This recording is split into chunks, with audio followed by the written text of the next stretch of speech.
নমস্কার বন্ধুরা, গল্প সমগ্র চ্যানেলে আজ আপনারা শুনবেন শ্রী হেমেন্দ্র কুমার রায়ের লেখা বিমল ও কুমারের অ্যাডভেঞ্চার গল্প কুবের পুরী রহস্যের দ্বিতীয় পর্ব। গল্প পাঠে আমি সায়ক। গল্পটা যদি আপনাদের ভালো লাগে তাহলে অনুরোধ করব গল্প সমগ্র চ্যানেলটিকে লাইক, শেয়ার ও সাবস্ক্রাইব করতে। শুরু করছি শ্রী হেমেন্দ্র কুমার রায়ের লেখা কুবের পুরী রহস্য দ্বিতীয় পর্ব। তাঁবুতে ফিরে এসে দেখি আমাদের জন্য সামনে খাবার সাজিয়ে রামহরি বসে বসে ঢুলছে এবং তার পাশে বসে আছে বাঘা। ঘুমের ঘোরে তারও দুই চক্ষু মুদ্রিত। বিমল চিৎকার করে বললে, ওঠো রামহরি, কুলিদের ডাকো, মালপত্তর বাঁধতে থাকো, ততক্ষণে আমরা চটপট খেয়ে নিই। রামহরি মুখ বেজার করে বললে, কেন এত তাড়াতাড়ি কিসে শুনি? আমরা এখনই যাত্রা করব। এই অন্ধকার রাতে? হ্যাঁ হ্যাঁ, এই অন্ধকার রাতে। সবাই একটা করে পেট্রোলের লণ্ঠন নাও। কলিকালের বিজ্ঞান অন্ধকারকে জয় করেছে, সেটা কি তুমি জানো না রামহরি? ওঠো ওঠো, আমাদের পেছনে শত্রু। শত্রুর নাম শুনেই রামহরির সমস্ত জড়তার ভাব কেটে গেল। সে তখনই উঠে মালপত্রের ব্যবস্থা করতে ছুটল। প্রবল বিক্রমে খাবারের থালা আক্রমণ করে বিমল বললে, এসো কুমার, দিলীপ এসো, আমার দৃষ্টান্ত অনুকরণ করো।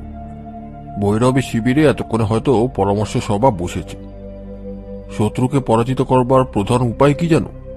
তারা যা ভাবেনি তাই করা। আজ রাত্রেই আমরা যে আস্কর ছেড়ে লম্বা দেব, এটা তারা কল্পনা করতে পারবে না। তারা এখন কালকের জন্য প্রস্তুত হচ্ছে, কিন্তু কাল আমরা অনেক দূরে থাকব। তারপর আমাদের নাকাল ধরা তাদের পক্ষে আর সহজ হবে না। এখন আমাদের খালি চাই স্পিড, স্পিড, গতি। আমরা যত গতি বাড়াতে পারবো শত্রুরা তত পেছনে পড়ে থাকবে। এই স্পিডের লোভেই একালের মানুষ রেলগাড়ি, স্টিমার, উড়োজাহাজ, মোটর সৃষ্টি করেছে। এই স্পিডের জোরেই জীবনের যাত্রাপথে ইউরোপ আজ অগ্রসর, আর তার অভাবেই গরুর গাড়িতে চড়ে ভারতবর্ষ আজও সেকালের গর্বের ভেতর থেকে বেরিয়ে আসতে পারেনি। আমরা আবার উপরে উঠছি আর উঠছি আর উঠছি। উতরাইয়ের পর চড়াই আর চড়াইয়ের পর উতরাই। যখন উতরাই দিয়ে নিচের দিকে নামছি, তখনও নামছি আরো বেশি উপরে উঠবার জন্য।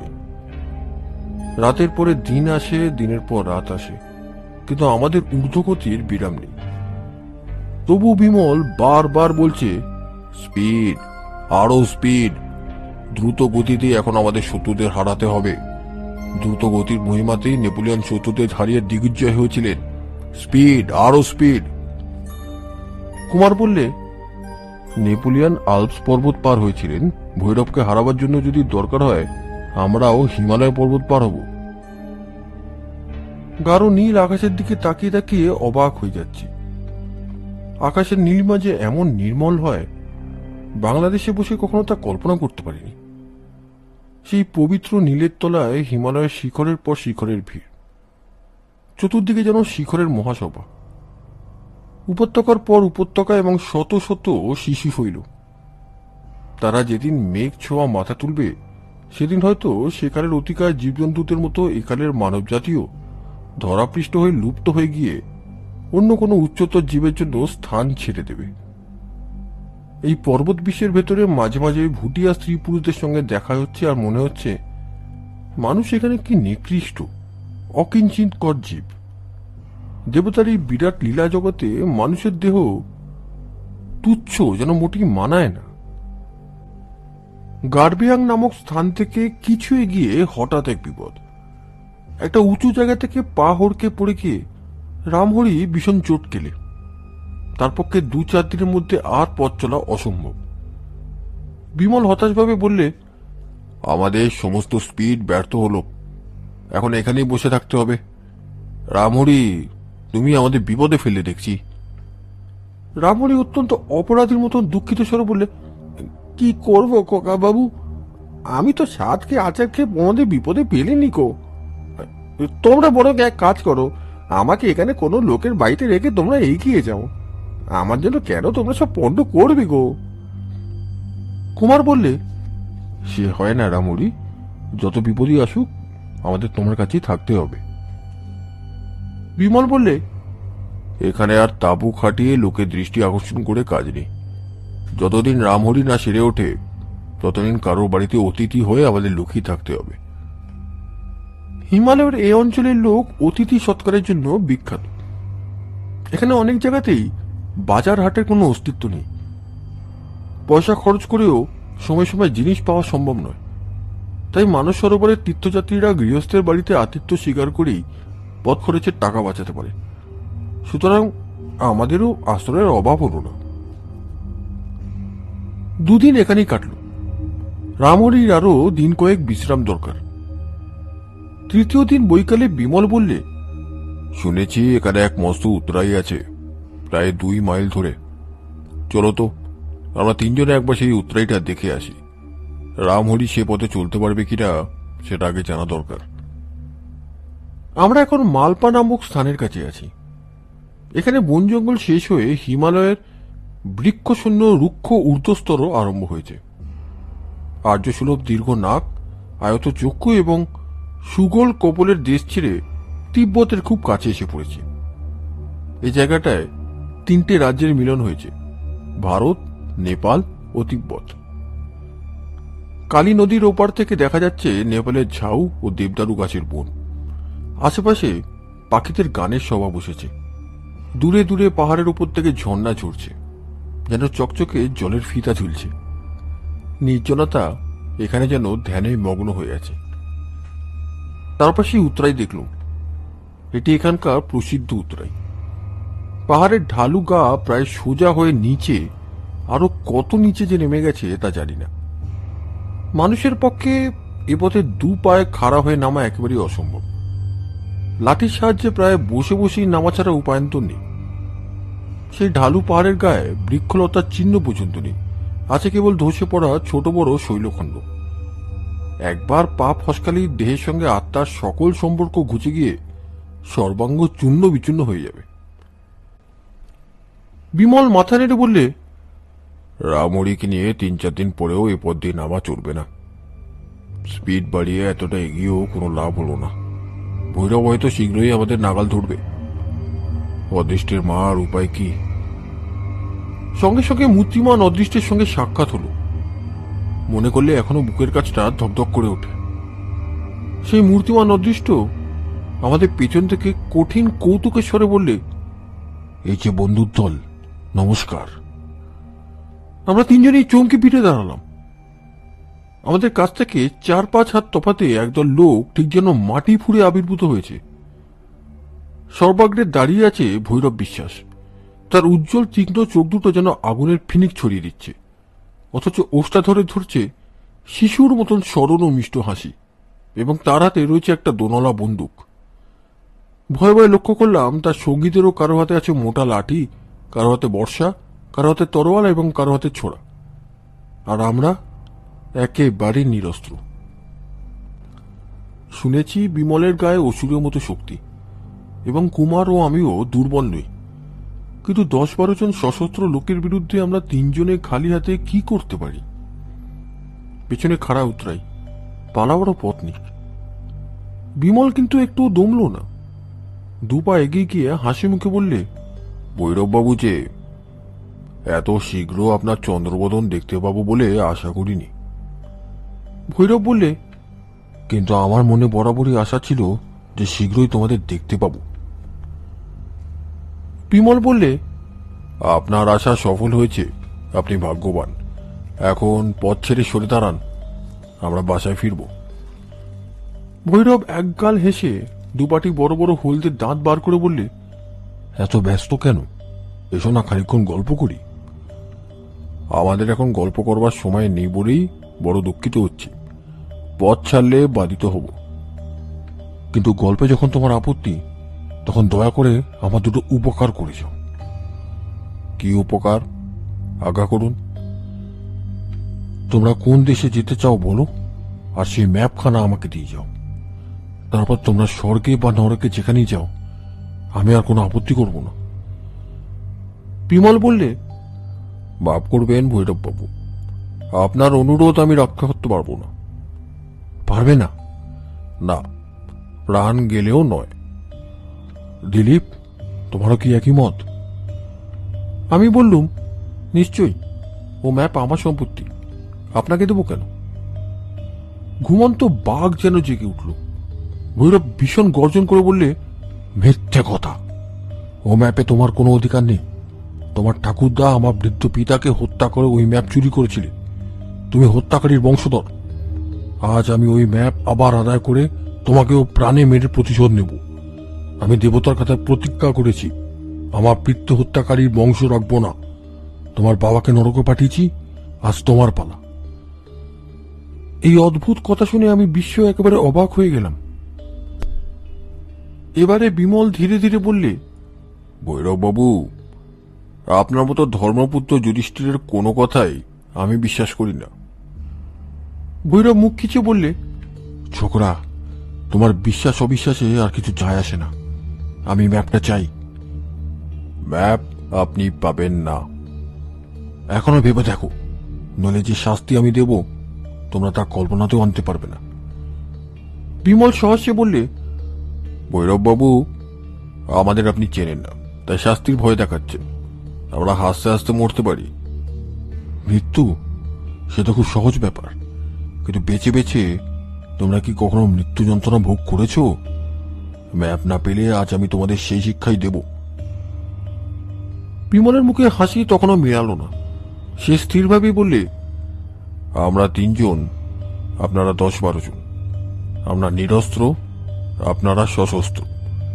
কাজে সমস্ত শাস্তি আজ আমাদের মাথা পেতে নিতেই হবে, কিন্তু প্রাণ থাকতে ম্যাপ আমরা দেব না।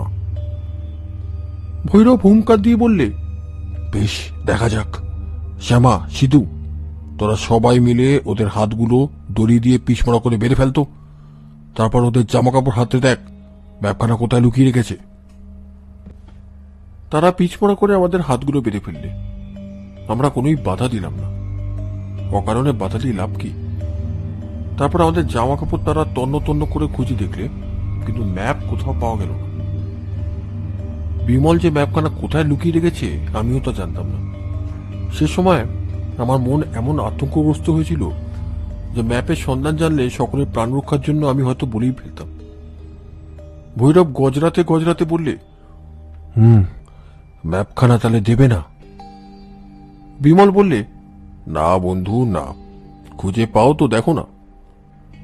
ভৈরব বললে, ম্যাপখানা তাহলে কি করে আদায় করি এবারে সেটাই দেখো। ওরে, ওদের প্রত্যেকের পা দুটো আলাদা আলাদা দড়িতে বেঁধে ফেলতো। আমাদের ধাক্কা মেরে মাটিতে পেরে ফেলে এক একটা দড়িতে এক একজনের পা শক্ত করে বেঁধে ফেলা হলো। আচ্ছন্ন মতো হলেও ভাবতে লাগলাম, এই নরপিশাচ আমাদের নিয়ে ঠিক কি করতে চায়। ভৈরব আবার হুকুম দিলে, এইবারে এক গাছা মোটা দড়িতে ওদের পায়ে বাঁধা দড়িগ্রিন গাছা শক্ত গেরো দিয়ে বাদ দেখি। তৎক্ষণাৎ তার আদেশ পালিত হল। আচ্ছা, এখন পাহাড়ের ধার দিয়ে ওদের নামিয়ে দিয়ে মোটা দড়ি গাছা উপরে কোথাও বেঁধে রাখ। অন্ধকার হয়ে এসেছে, রাতে এ পথে কোনো লোক আসবে না। সারা রাত ওরা লাউ কুমড়ো মতন শূন্যে ঝুলতে থাক।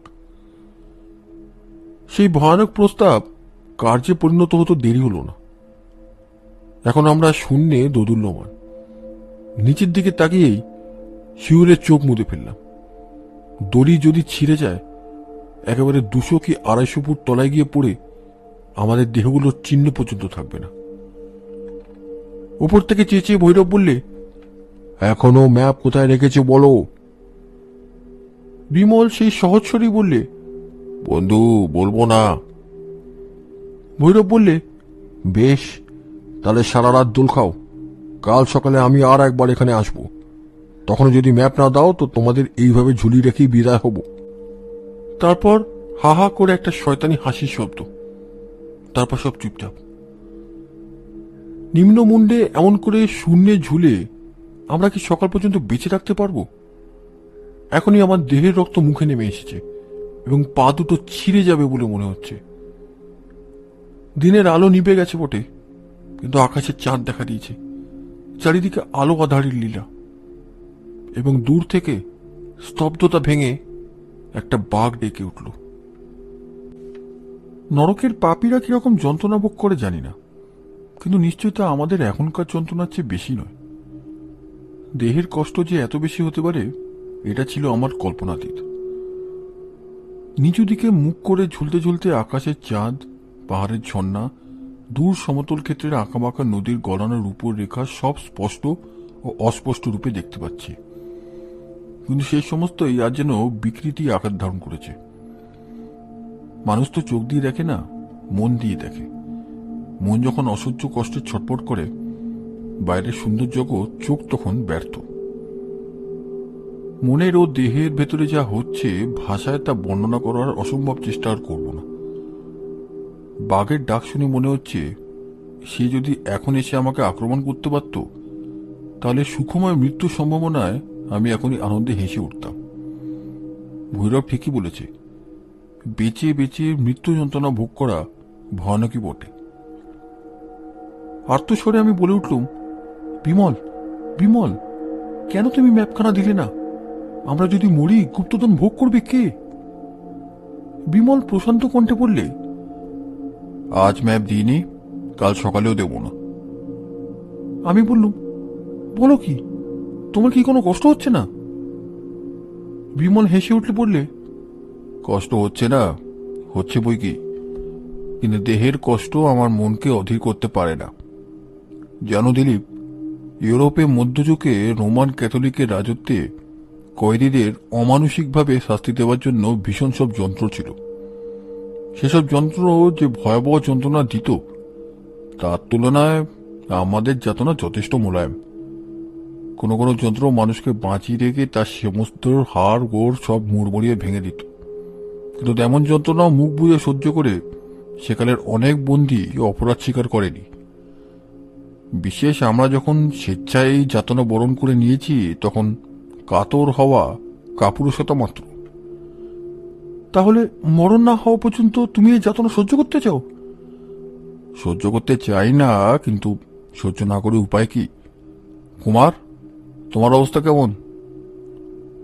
কুমার কেমন একটা জড়িত অস্বাভাবিক স্বরে বললে, তোমারই মতো। কুমার, তোমার কি বড় বেশি কষ্ট হচ্ছে? তোমার কথা অত অস্পষ্ট কেন? আমার মুখে একখানা ধারালো কাচের টুকরো আছে। কাচের টুকরো? ওরা যেখানে ফেলে আমাদের পা বাজছিল, সেখানে পাথরকুচির সঙ্গে এই ভাঙা কাচের ফালি পড়েছিল। আমি সকালের অগোচরে সেটা মুখে পুড়ে ফেলেছি। বিমল ছুলতে ছুলতে মহা আনন্দে একটা দোল খেয়ে বললে, কুমার তুমি বাহাদুর, জয় কুমার বাহাদুরের জয়। তার আনন্দধ্বনি আমার কানে কেমন একটা বেসুরো শোনালো। পাগলের মতো ভাঙা কাচের টুকরো মুখে পড়ে এমন কি বাহাদুরের কাজ করেছে, আমি সেটা কিছুতেই বুঝতে পারলাম না। বিমল আবার সহর্ষে বলে উঠল, এত বড় আবিষ্কারের কথা এতক্ষণ তুমি আমাকে বলনি? ভয় বলিনি, কি জানি শত্রুরা যদি কেউ ওপরে লুকিয়ে থাকে। না, তারা আমাদের সম্বন্ধে নিশ্চিন্ত হয়ে ঘুমাতে গেছে। জীবনে অনেকবার অনেক বিপদে পড়েছি, সেসব হাসি মুখে উড়িয়ে দিয়েছি, কিন্তু আজ এই ভৈরব আমাকে ভাবিয়ে তুলেছিল। আমি ভেবেছিলাম আমাদের লীলা খেলা এইবারে বুদ্ধি সত্যি সত্যি ফুরলো, মুক্তির আর কোনো উপায় নেই। কিন্তু ধন্য কুমার, তোমার উপস্থিত বুদ্ধি ধন্য। হয়তো আমাদের মুক্তির উপায় তোমার মুখেই আছে। একবার যদি হাত দুটো খোলা পাই। তুমি তো অনেক রকম বারের এক্সারসাইজ করেছো। দেহটা দুমড়ে মুখ তুলে কাঁচ দিয়ে আমাদের হাতের দড়ি কাটতে পারে কিনা দেখো না। এই অদ্ভুত লোক দুটির আশ্চর্য কথাবার্তা আমি বিস্ময়ে অবাক হয়ে শুনতে লাগলাম।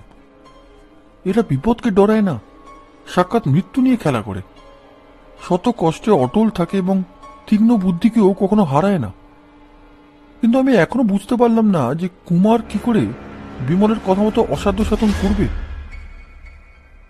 আমরা তিনজনে প্রায় পরস্পরের সঙ্গে সংলগ্ন হয়ে ঝুলছিলাম।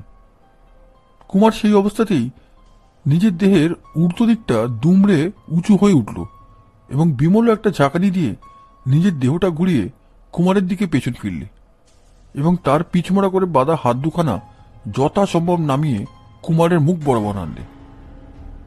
কুমার তখন কাঁচের টুকরোটা দাঁতে চেপে ধরে বিমলের হাতে দড়ি কাটবার চেষ্টা করতে লাগলো। বিস্ময়ে, আগ্রহে ও কৌতূহলে নিজের অমন বিষম যন্ত্রণা ভুলেও রুদ্র সাজে চাঁদের আলোতে আমি তাদের কাণ্ড দেখতে লাগলাম। একখণ্ড ভাঙা কাঁচ, অকেজু বলে কবে কে এখানে ছুঁড়ে ফেলে দিয়ে গেছে। শত্রুদের হস্তগত হয়ে আমি যখন উদ্ভ্রান্তের মতো ঘুরতে হচ্ছিলাম, ভূত ভবিষ্যৎ বর্তমানের কোনো কথাই ভাবতে পারিনি। কুমারের স্থির বুদ্ধি তখনই বুঝে নিয়েছিল এই কাঁচের ফালি একটু পরে আমাদের কাছে পৃথিবীর সর্বশ্রেষ্ঠ জিনিস হয়ে উঠবে। আজ এই এক মস্ত শিক্ষা পেলাম। আজ থেকে ধুলোকণাকেও অবহেলা করব না। মস্তিষ্ক থাকলে কাজে লাগাতে জানলে পৃথিবীতে কিছুই অকেজো নয়। কিন্তু কুমারের কাজটা খুব সহজসাধ্য হলো না। এক এক কুমার বদ্ধপদে শূন্য ঝুলছে, তাই তার দেহের অমন অস্বাভাবিক দুমড়ানো অবস্থা। তার উপরে ভরসা কেবল দাঁত ও একখণ্ড ভাঙা কাজ।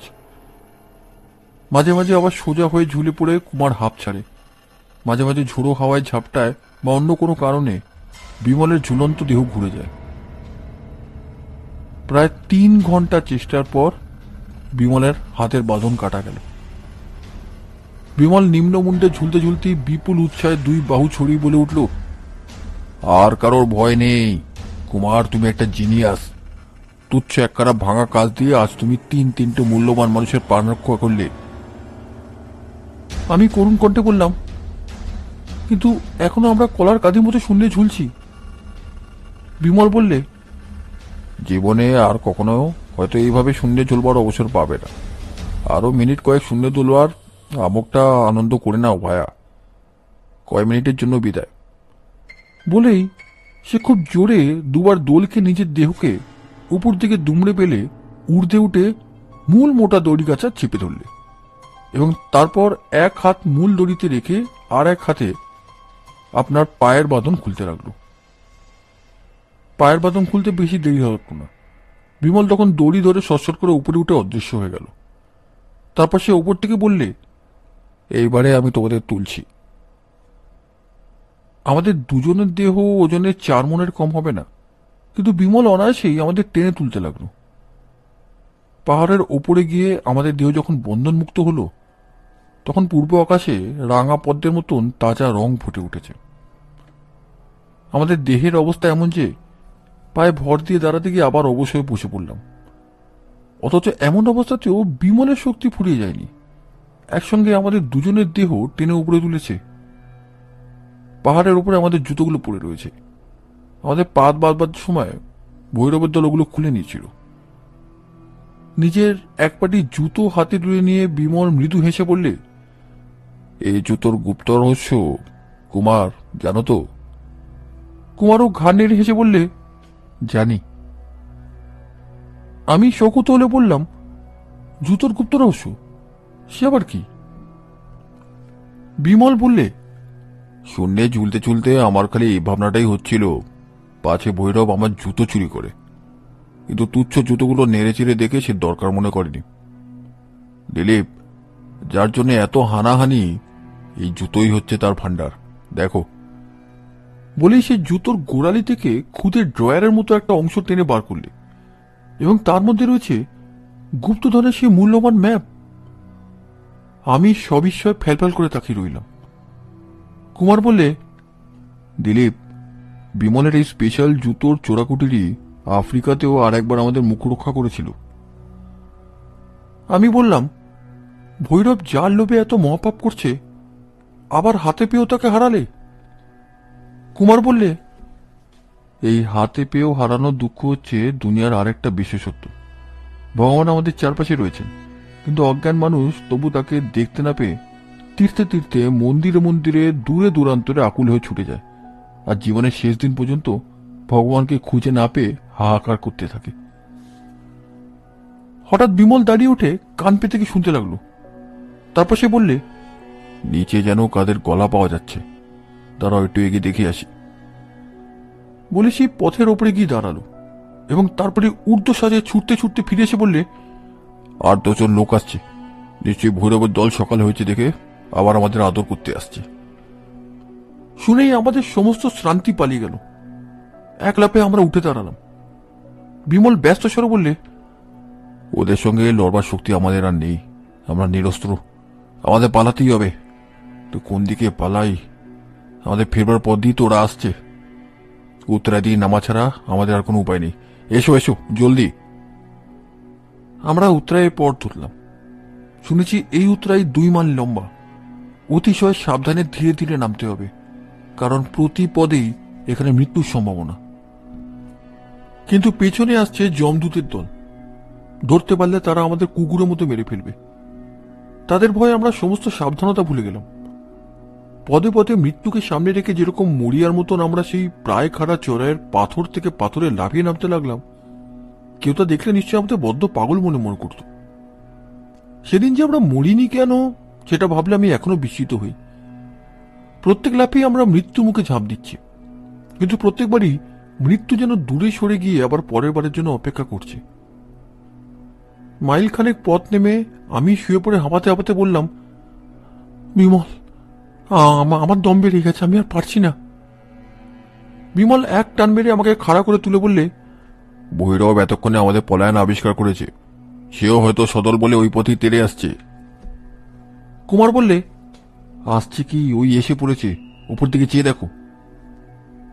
সত্যি উত্তরের অনেক উপরে দেখা গেল একদল লোক তাড়াতাড়ি নিচের দিকে নেমে আসছে। শরীরের শেষ শক্তি একত্র করে উঠে দাঁড়িয়ে আবার আমি নামতে লাগলাম।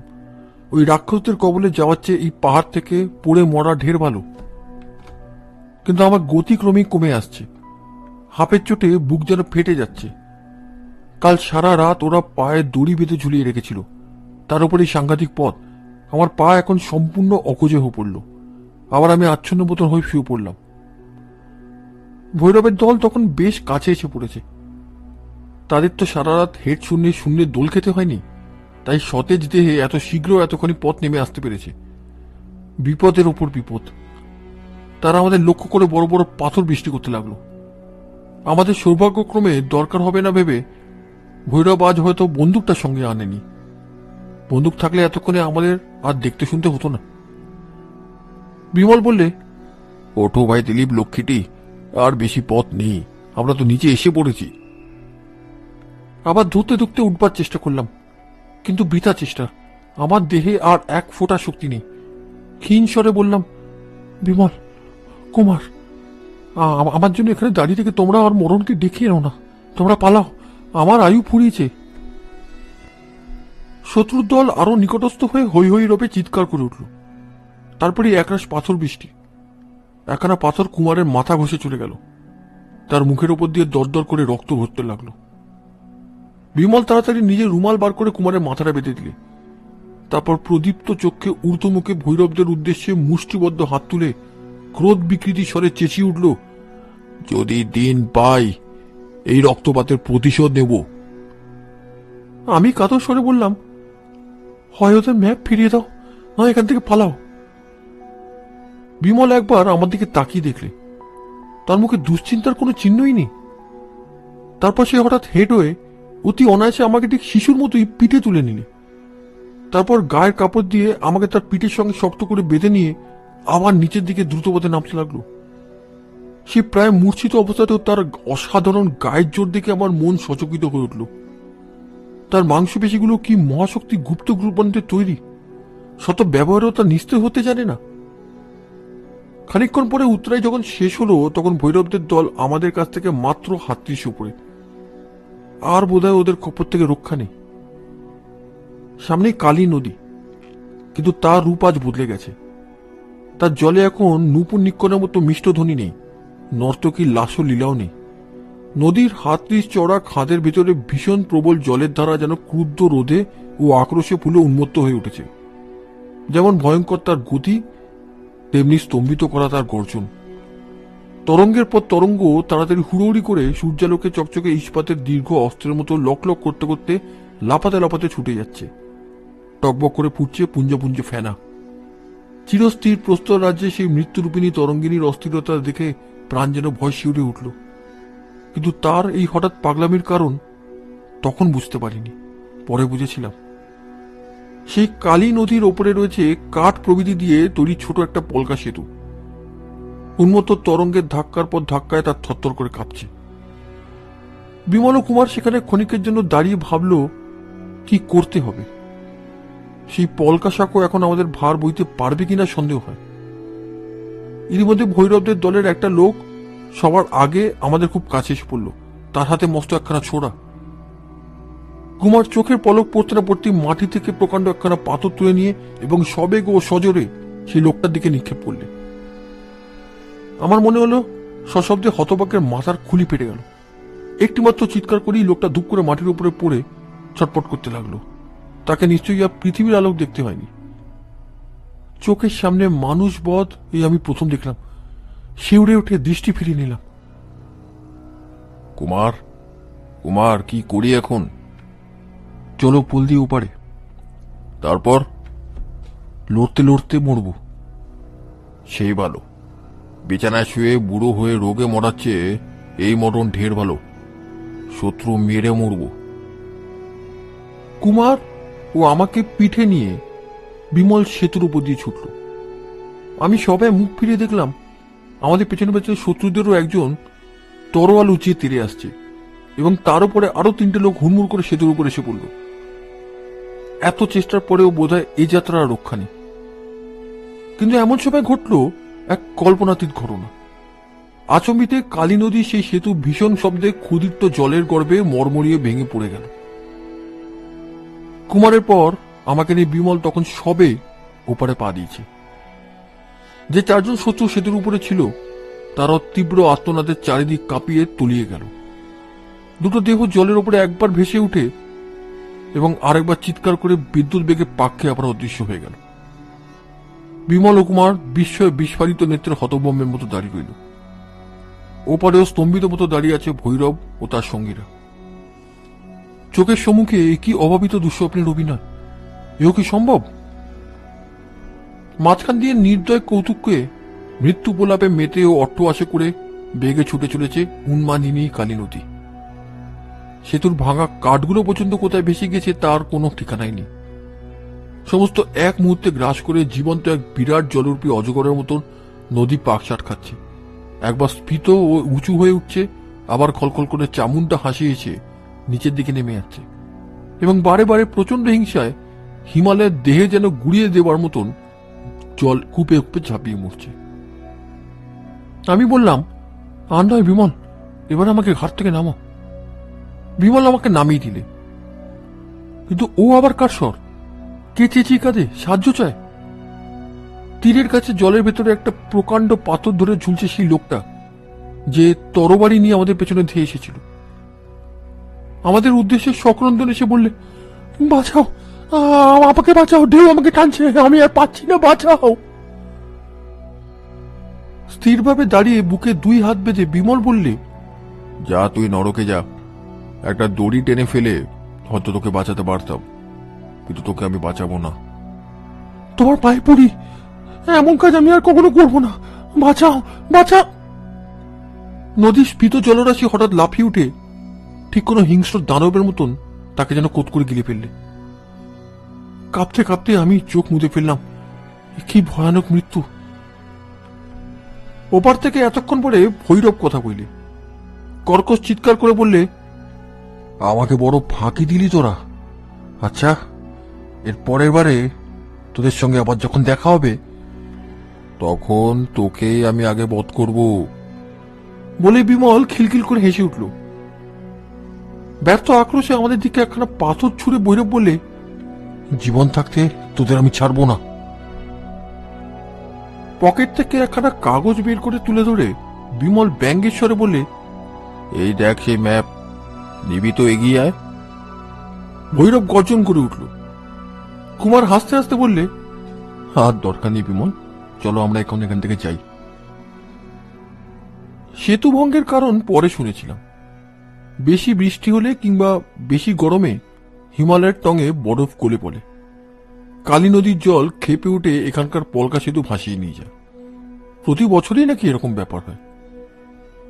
তবু কেন যে এখানে বড় ও দৃঢ় সেতু তৈরি করা হয় না তা জানি না। কেননা মানস সরোবরের যাত্রীদের ও স্থানীয় লোকদের পক্ষে এই সেতুটি অত্যন্ত দরকারি। কিন্তু আমাদের অদৃষ্টে যথাসময়ে এই সেতু ভাঙার জন্য আমি ভগবানের মঙ্গলময় হস্তই দেখতে পাই। এই সেতু আত্মদান করে আমাদের বাঁচালে এবং সেই সঙ্গে পাপীদেরও শাস্তি দিলে। নিপারনিকা সড়ক নামে পথ বটে, কিন্তু আসলে বিপদ। 2 ক্রোশ ব্যাপী বিষম এক চড়াই। উঠবার সময় তৃষ্ণায় গলা শুকিয়ে যায়, কিন্তু কোথাও জল নেই। কালী নদীর সাঁকো ভেঙে গেলে এই পথই হয় যাত্রীদের একমাত্র অবলম্বন। কাজেই অর্ধ মৃতদেহ নিয়ে এই বিপদ দিয়েই আমাদের ফিরে আসতে হলো। পথ হোক বিপদ হোক, প্রাণ নিয়ে যে ফিরে আসতে পারলাম এটুকুই সৌভাগ্যের কথা। ভৈরব নিশ্চয়ই তখনও এ পথের কথা জানতে পারেনি, নইলে আমাদের অবস্থা হয়তো তপ্ত কটাও থেকে জ্বলন্ত উনুনে ঝাঁপ দেওয়ার মতোই হতো। আমাদের সন্ধান না পেয়ে রামহরির উদ্বেগে সীমে ছিল না। বাঘাও নাকি আজ খাবার ছোঁয়নি। রাতে আমরা ফিরিনি, সকাল গেল, দুপুর গেল, তবু আমাদের দেখা নেই, এবং উত্থান শক্তিহীন আহত রামহরির পক্ষে আমাদের খোঁজ নেওয়া অসম্ভব। সুতরাং সে কেবল কেঁদে কেঁদে সময় কাটিয়েছে। এখন ক্ষতবিক্ষত শ্রান্ত দেহে সকলকে ফিরে আসতে দেখে সেই হাউমাউ করে চেঁচিয়ে উঠল। বিমলের মাথাটা 2 হাতে বুকের কাছে টেনে নিয়ে কান্না ভরা গলায় রামনি বললে, খোকা বাবু, তুমি আমাকে আমার সর্বনাশ করতে চাও গো? গত যে চূর্ণ হয়ে গেছে, কোথায় ছিলে এতক্ষণ তোমরা? রামহরিকে শান্ত করতে সেদিন বিমল কুমারের অনেক খুন লেগেছিল। ধরতে গেলে এখন শুধু রামহরির নয়, আমাদের প্রত্যেকেরই অবস্থা সহ্য করতে হবার মতো। গায়ের ব্যথা মরতে ও ক্ষতস্থানগুলো সারতে প্রায় 2 হপ্তাহ লাগলো। এই 2 হপ্তাহ আমরা আর মানস সরোবরের পথে পা বাড়ালাম না। বিমল বললে, এ একরকম ভালোই হলো। আমরা যে পিছিয়ে পড়ে এখানে বসে আছি ভৈরব তা জানে না। দলবল নিয়ে নিশ্চয়ই সে এগিয়ে যাচ্ছে আর আমাদের চারিদিকে খুঁজছে। আমরা যে মানস সরোবরের দিকে যেতে চাই সেটাও সে জানে না। হয়তো আমাদের খোঁজে সে এখন নেপালে ঢুকে পথ হেঁটে মরছে। আমাদের এখন উচিত হচ্ছে তাকে আরো দূরে, আরো ভুল পথে যাওয়ার সময় দেওয়া। সুতরাং বুঝতেই পারছো, আমরা এখানে অলস হয়ে বসে থেকেই খুব মস্ত কাজ করেছি। আহত না হলেও আমি এখন এই উপায়টাই অবলম্বন করতাম। কুমার বললে, ভৈরবদের দল এখন প্রায় আধা আধি হালকা হয়ে গেছে। তারা গুনতিতে ছিল 12 জন। একজনকে আমি বোধহয় বধই করেছি, আর 4 জনকে গ্রাস করেছে কালী নদী। তাহলে ওদের দলে এখন 7 জনের বেশি লোক নেই। আমরা হচ্ছি 4 জন। না, বাঘাও তো বড় কম নয়, তাকে নিয়ে 5 জন। ভৈরবকে আর আমি ডরাই না। আমি বললুম, কিন্তু ভৈরবের একটা কথায় আমি যে বড় দমে গেছি ভাই। আমার ঠাকুরদা তার বাবাকে হত্যা করে গুপ্তধনের ম্যাপ পেয়েছিলেন। তাহলে ধর্ম তো এই গুপ্তধন থেকে ভৈরব বঞ্চিত হতে পারে না। বিমল বললে, আমি ভৈরবের মতো মহাপাপীর একটা কথাও বিশ্বাস করি না। তুমি কি তোমার ঠাকুরদার ইতিহাস জানো না? ওসব কোনো কথাই আমি শুনিনি। তবে আমার ঠাকুরদা বড় বদরাগী মানুষ ছিলেন। বাবা একমাত্র ছেলে হয়েও তার সামনে ভয়ে মুখ খুলতে পারতেন না। কুমার বললে, কে জানে ভৈরবের বাপ ছেলের মধ্যে গুণধর ছিল কিনা। তোমার ঠাকুরদা হয়তো আত্মরক্ষার জন্যই তাকে বধ করেছিলেন, যেমন আমার হাতে মরেছে ভৈরবের এক সাঙ্গাত। বিমল বললে, কিছুই অসম্ভব নয়। মোদ্দা কথা হচ্ছে এই, ম্যাপ যখন আমাদের কাছে আছে তখন শেষ পর্যন্ত না দেখে আমরা কিছুতেই ছাড়ব না। অতএব দিন কয় এখন নিশ্চিন্ত হয়ে বসে খাওয়া দাওয়া মজা করো, আর ভৈরব পথে পথে ঘুরে কাহিল হয়ে পড়ুক। দিন কয় এই জায়গাটার হালচাল দেখে কাটিয়ে দিলাম। আবার যাত্রা আরম্ভ করবার আগে মাইল 30 পথ খুব সন্তর্পণে এগিয়ে খোঁজ নিয়ে দেখলাম ভৈরবরা কোথাও লুকিয়ে আছে কিনা, কিন্তু কোথাও তাদের টিকি পর্যন্ত আবিষ্কার করতে পারলাম না। এই হচ্ছে থ্যাবরা নাগ ভুটিয়াদের মূল্য। মেয়েরাই এখানে বেশি কাজকর্ম করে। পুরুষরা বেশিরভাগ সময় পিতলের হুকায় তামাক টানতে টানতে আড্ডা দিয়ে আয়েশ করে কাটায়। এদের বিয়ে বড় মজার। বর আর কনে পরস্পরকে পছন্দ করলে এবং কনের আংটি গড়াবার জন্য বর কন্যা পক্ষকে গোটা কয়েক টাকা দিলে বুঝতে হবে, ব্যাস বিয়ে হয়ে গেল। না আছে সেকেলে বাপ মায়ের মত নেওয়া, না আছে কোনো আজে বাজে মন্ত্রতন্ত্র, না আছে টিকিনারা পুরুত টুরুত। মেয়েরা রূপোর গয়না পরে বাহার দিয়ে বেড়ায়, গলায় তোলায় শিখি বা আধুলির মালা। কাদা করে চুল বাঁধবার শখ তাদের খুব বেশি, এবং চুল বাঁধবার সময় তারা থুতু দিয়ে চুল ভিজিয়ে নেয়। পাহাড়ে পাহাড়ে বন গোলাপ গাছের মেলা। গোলাপ এখানে জন্মে তার বিখ্যাত কাঁটাকে ত্যাগ করেছে এবং তার ফুলও বেল ফুলের মতো খুদে খুদে। গোলাপ ফুল বলতে আমরা যা বুঝি এরা তা বোঝে না, এরা বোঝে ও বলে গোলাপ ফল। সচক্ষে দেখলাম ভুটিয়ারা গোলাপ গাছ থেকে টোপা কুলের মতো ছোট লাল বা বেগুনি রঙের গোলাপ ফল পেরে মুখে পুড়ে দিচ্ছে এবং দিব্যি তাড়িয়ে তাড়িয়ে খাচ্ছে। কাঁচা গোলাপ ফলের রং সবুজ। ওদের দেখা দেখি আমিও একটা গোলাপ ফল খেয়ে দেখলাম, তা একটু কষা ও একটু মিষ্ট। আমাকে অবাক করলে এই পাহাড়ি গোলাপ। চারিদিকে ভৈরবদের খোঁজ নিয়ে বাসায় ফিরে সেই বিমল যা বললে তাতে আবার আমাদের চক্ষু স্থির হয়ে গেল। যে জুতোর গোড়ালির কুঠুরিতে গুপ্তধনের ম্যাপ লুকোনো ছিল সেই জুতো জোড়া আর খুঁজে পাওয়া যাচ্ছে না। রামহরিকে ডেকে বিমল জিজ্ঞাসা করলে, রামহরি, তুমি কি ঘরের দরজা খোলা রেখে বাইরে গেছিলে? রামহরি বললে, বাইরে মাঝে মাঝে যেতে হয়েছে বই কি, কিন্তু দরজায় তো তালা না দিয়ে যায়নি গো। বিমল বললে, তাহলে নিশ্চয়ই কেউ অন্য চাবি দিয়ে তালা খুলেছে, কিন্তু কে সে? এত জিনিস থাকতে সে কেবল আমার জুতো চুরি করলে কেন? জুতোর গুপ্ত রহস্য সে কি জানে? উত্তর পেতে দেরি হলো না। বিছানার উপরে একখানা পত্র পাওয়া গেল। তাতে লেখা রয়েছে, বিমল, তুমি যে চালাক তা স্বীকার করি, কিন্তু অতি চালাকি দেখাতে গিয়ে তুমি নিজেই ঠকে মরলে। তোমরা নিশ্চয়ই ভেবেছ যে আমরা আর এ মুলুকে নেই, কেমন তাই নয় কি? ভাবছ আমরা ভুল পথে গিয়ে তোমাদের খুঁজে মরছি? নিশ্চয়ই নয়। তোমাদের কাছাকাছি আমিও আছি। 24 ঘন্টায় তোমাদের উপর আমার সতর্ক পাহারা রেখেছি, কেবল তোমাদের অসাবধানতার সুযোগ খুঁজেছি। কিন্তু আমাদের অস্তিত্ব কিছুই জানতে দিইনি, কারণ আমরা কাছে আছি জানলে তোমরাও সাবধান হয়ে থাকতে। তুমি আমাকে বোকা ভেবে আমার চোখে ধুলো দিতে চেয়েছিলে বটে, কিন্তু আসলে তোমারই চোখে ধুলো দিয়েছি আমি। শত্রুদের যারা বোকা ভাবে তারাই হচ্ছে অতি বড় বোকা। কিন্তু অতি চালাকি দেখা দিকে তুমি যে ভ্রম করেছো সে ভ্রম আর কখনো সংশোধন করতে পারবে না। কালী নদীর তীরে দাঁড়িয়ে সেদিন আমাকে ম্যাপখানা দেখিয়ে তুমি প্রথম শ্রেণীর নির্বোধের মতো কাজ করেছ। আমি তখনই দেখে ভাবলাম তোমাদের প্রত্যেকের দেহ কাপড় চোপড় খুব তন্ন তন্ন করে খুঁজে যে ম্যাপ পাওয়া যায়নি, তা আবার তোমার কাছে এলো কেমন করে? ভেবেচিন্তে সন্দেহ করলাম তোমার জুতো খুঁজতে ভুলে গেছিলাম। ম্যাপ হয়তো সেই জুতোর ভেতরেই লুকানো ছিল।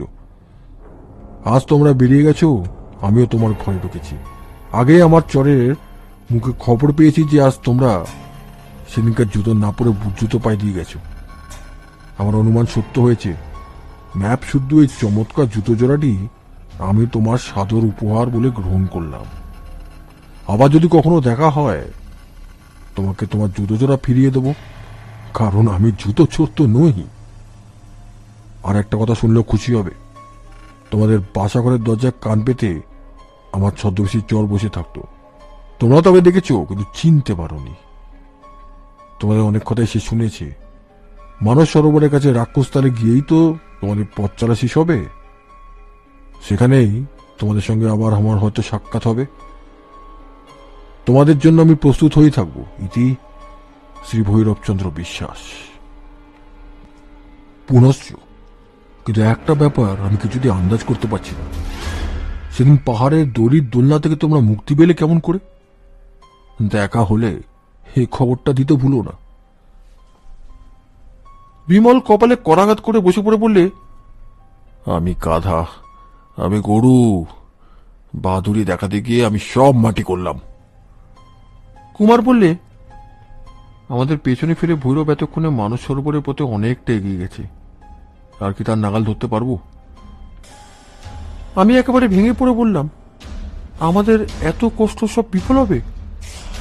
এখন খালি কাদা ঘেটেই দেশে ফিরতে হবে?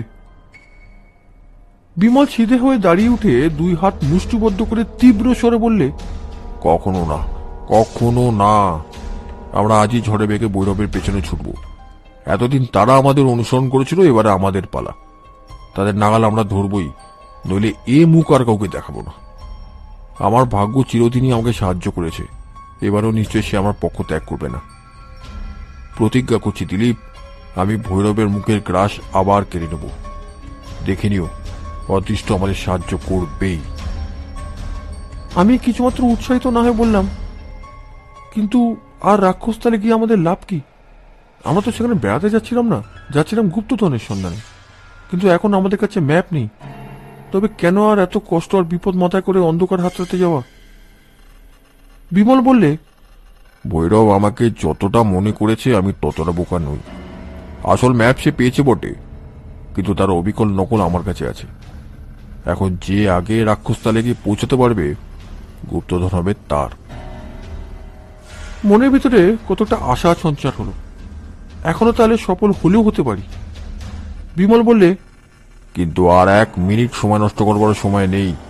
প্রতি মিনিটেই আমাদের আরো পেছনে ফেলে ভৈরব আরো বেশি এগিয়ে যাচ্ছে। ওটো কুমার, এসো দিলীপ, রামহরি জাগো।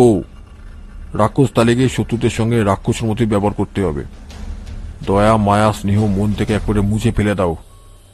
ভৈরব জানে না, দরকার হলে আমি তার চেয়েও কত বেশি নিষ্ঠুর হতে পারি।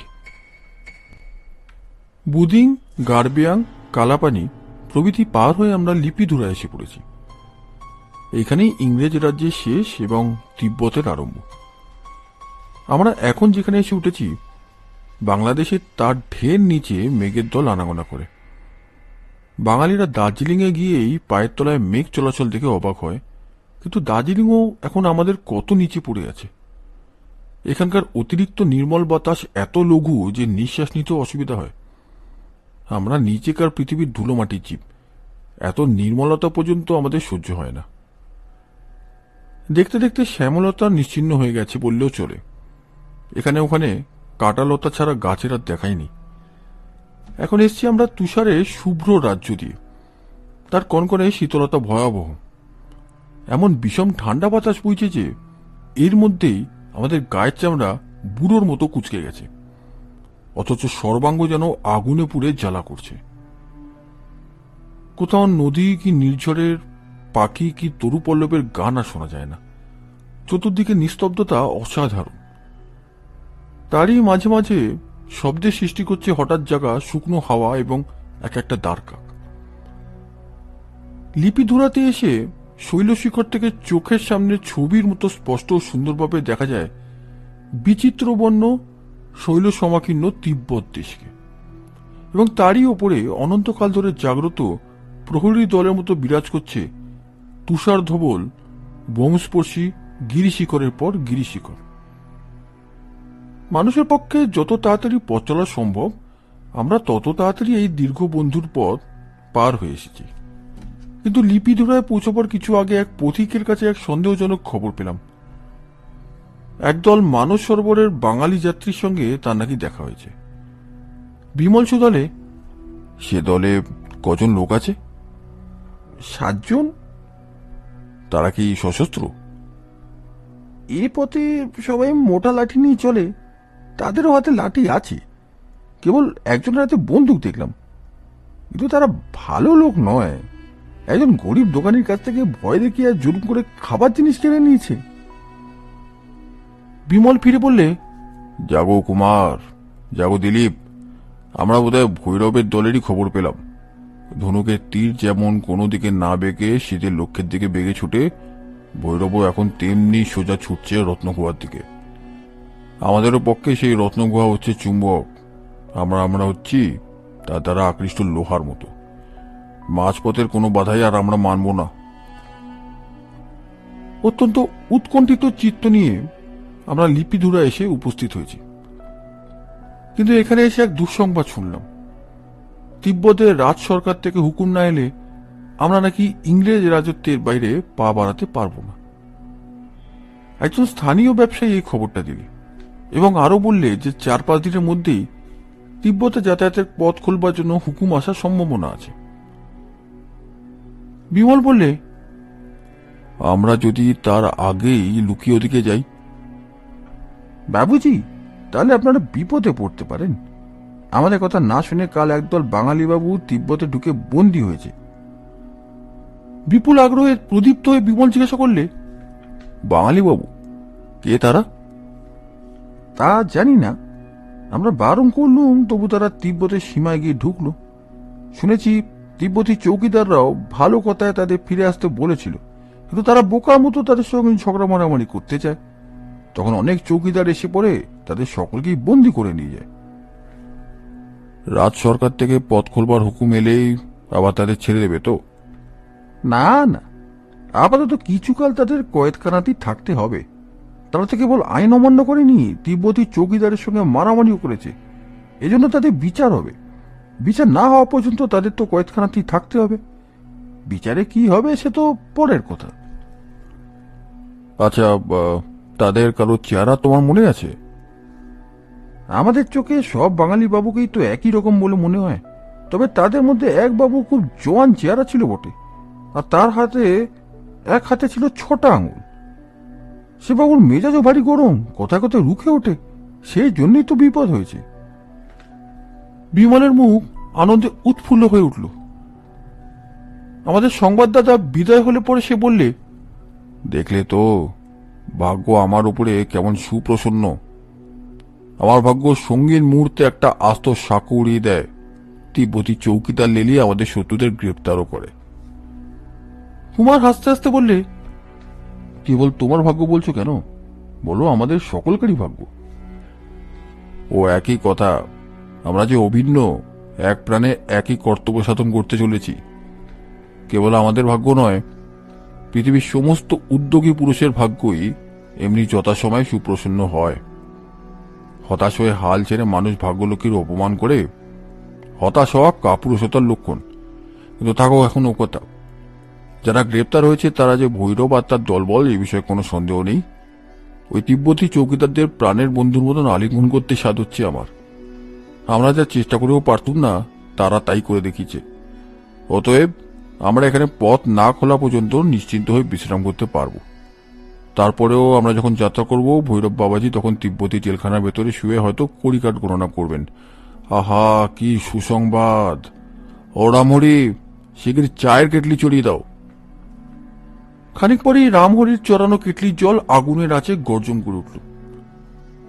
আমি বসে বসে ভাবতে লাগলাম, আশা ও নিরাশার, আনন্দের ও নিরানন্দের একই উত্তাপ মথনের মধ্যে দিয়ে আমরা সবাই কোন পরিণামের দিকে যাত্রা করেছি।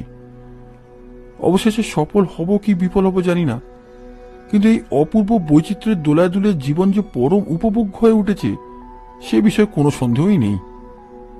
সফলতা অর্জন করতে না পারলেও আমার জীবনে এই বৈচিত্র্য মূল্য কমবে না।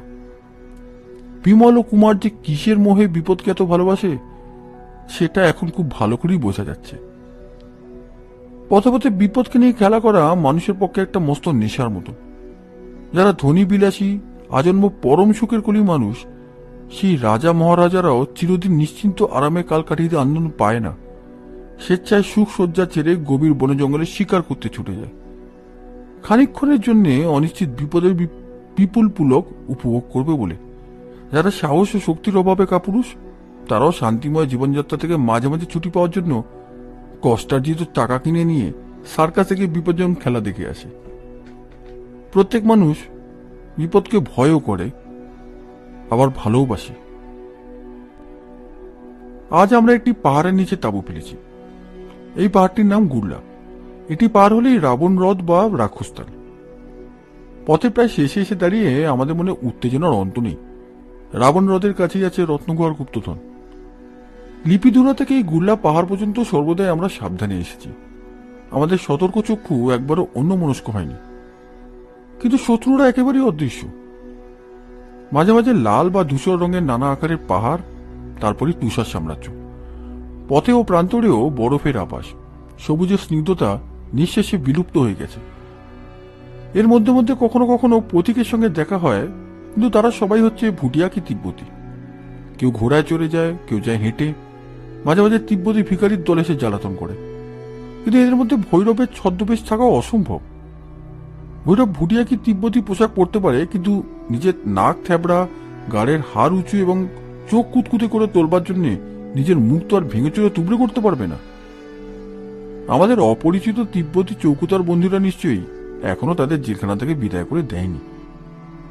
আমি যেন মানস চক্ষে স্পষ্ট দেখতে পাচ্ছি, লোহার শিকল পরে ভৈরবচন্দ্র বিপুল ক্রোধে মাথার চুল ছিঁড়ছে, গর্জন করছে এবং ভাবছে এতক্ষণে আমরা হয়তো শতবলের রত্নগুহা লণ্ঠন করছি। এখানেও সকালে ও রাতে রক্ত জমানো শীত, কিন্তু দুপুরবেলা বিষম তাপে এবং শুকনো ঝোড়ো হাওয়ার দাপটে পথ চলা অসম্ভব। চোখের সামনে বরফের বিরাট স্তূপ, কিন্তু বুকের ভেতরে মরুভূমির জ্বালা। কাজে দুপুরে আমরা তাঁবুর ভেতরে ঢুকে দিবানিদ্রার সময় কাটাবার চেষ্টা করতাম। সে সময় বাহারা দিত খালি বাঘা। বাঘা এমন সজাগ হয়ে পাহারা দিতে শিখেছিল যে সকলে মিলে একসঙ্গে ঘুমিয়ে পড়তে আমরা ভয় পেতাম না। আজ দুপুরে একটা ঘটনা ঘটেছে। যদিও ঘটনাটা বিশেষ কিছুই নয়, তবু মনে একটা খটকা লেগে গেল। আমরা সকলেই ঘুমিয়ে পড়েছিলাম, হঠাৎ বাঘার চিৎকারে ঘুম ভেঙে গেল। বিস্মিত নেত্রে দেখলাম তাঁবুর দরজার কাছে একটা ভীষণ দুশ্মন চেহারার লোক দাঁড়িয়ে তীক্ষ্ণ দৃষ্টিতে চারিদিকে লক্ষ্য করছে। তার দেহ লম্বায় 6 ফুটেরও বেশি, খুব জোয়ান চেহারা, মুখখানা একেবারে তিব্বতী ছাঁচে, মাথায় টুপি, পেছনে টিকি বা বেনি, গায়ে কুর্তা, পায়ে এদেশি থ্যাবড়া বুট, কোমর বন্ধে ঝুলছে তরবারি এবং পিঠে বাঁধা সেকেলে গাদ্দা বন্দুক, এবং ডান হাতে একখানা ছোট কিন্তু মজবুত লাঠি। বিমল ধর্মর করে বিছানার উপরে উঠে বসে হিন্দিতে রুক্ষস্বরে বললে, কে তুমি? প্রথমে সে কোনো জবাব দিলে না, খুঁটিয়ে খুঁটিয়ে আমাদের মোট ঘাটগুলো দেখতে লাগলো। বিমল আবার শুনলে, এখানে কি দরকার তোমার? অত্যন্ত অবহেলা ভরা বিশ্রী ভাঙা ভাঙা হিন্দিতে এসে বললে, তোমরা এখানে কি করছো? বিমল বললে, আমরা তীর্থযাত্রী, মানস সরোবর যাচ্ছি। লোকটা সন্দেহ ভরা চোখে আমাদের পোশাকের দিকে তাকিয়ে রইল। আমাদের মতো প্যান্ট কোট বুট পরা তীর্থযাত্রী দেখতে সে বোধহয় অভ্যস্ত নয়। বিমল বললে, তোমার কোনো দরকার আছে? সে জবাব না দিয়ে বেরিয়ে গেল। তারপরে বাইরে ঘোড়ার পায়ে শব্দ পেলাম। আমি তাড়াতাড়ি উঠে গিয়ে মুখ বাড়িয়ে দেখলাম লোকটা ঘোড়া ছুটিয়ে পাহাড়ের দিকে এগিয়ে যাচ্ছে। কুমার বললে, কে জানে এ আবার কোন মূর্তি? বিমল বললে, দিলীপের বাবার চিঠির কথাটা মনে করো।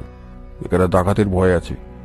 এখানকার লামারাও নাকি সর্বদাই সাবধান হয়ে থাকে, পাছে কেউ গুপ্তধন চুরি করতে আসে। ওই লোকটা হয়তো তাদেরই কারোর চর।